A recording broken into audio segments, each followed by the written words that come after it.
Sunbeam School Varuna's Rituraj, 12th grader, discusses artificial intelligence with Mr. Tarundeep Singh Anand, Chancellor, Universal AI University. Now request Rituraj from Sunbeam School. Over to you, Rituraj.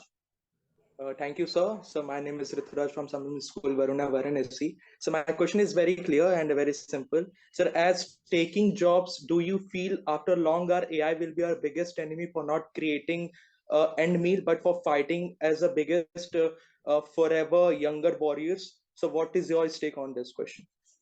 I think we all see a lot of movies, and therefore there are the transformers which come into our mind whenever we think of machines taking over humankind. Finally, the machines have been written by individuals, human beings, right? They've not written. Yes, they're going to get smarter. Yes, they're going to have predictive capability. But I don't see that. So, like you said, taking our jobs, I will put a interesting twist to that. Yes, AI will take your jobs to the next level, right? So they will take your jobs to the next level as opposed to take away your jobs. And I think that's where it's a fascinating world that we are going through. There are some risks. Let's not get this, it's not all hunky dory, and therefore governments are stepping in. The American President Joe Biden has already come out with a very detailed set of guidelines, frameworks, which will try and make sure that the non-state actors do not have access to this technology.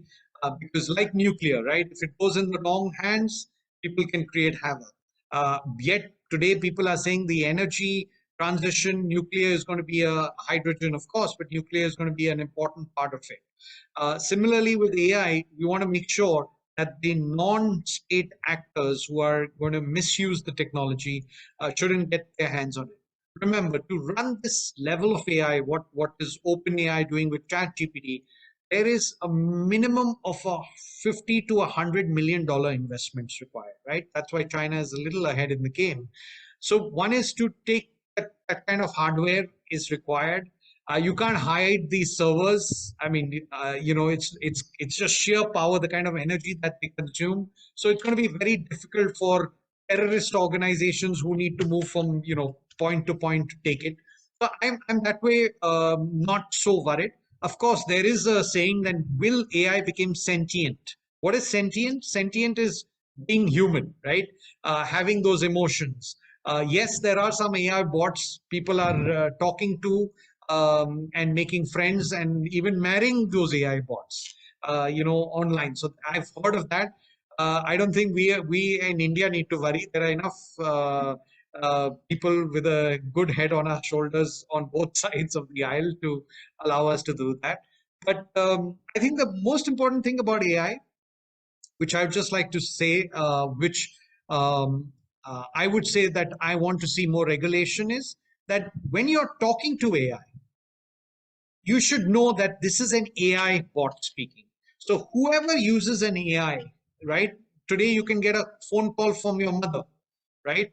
You think it's your mother, but it's actually AI, right? Because he or the AI machine can, in literally less than a minute of her talk, mirror it and speak back, and you would think it's your mother speaking. So that is the only concern I have, that when you're speaking or interacting with AI across any platform, the government should insist that okay, now it's AI. Okay, my mind is set, this is AI, right? So I don't get taken for a ride by somebody. I don't get, all the negative things that people can do using someone else's persona. That is my biggest worry. But on terms of course, there will be jobs which will go. Don't get me wrong. But that had happened when the electricity was discovered. Jobs went. When the wheel was discovered, right, with the chariots, the guys who were the horse guys lost, but they retrained, retooled, and became drivers of chariots. So I think we've got to move through that thing, and I don't see that if you're not, if in the age that we are, if we're not going to be, able to pivot on the new technology, then we deserve to lose our jobs. Yes, sir. I consider this as a red sign for all of us, as considering ourselves as a red warriors.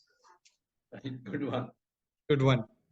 EDU TV with 1 million eyeballs across the globe. connecting schools, universities, industries, and corporate houses.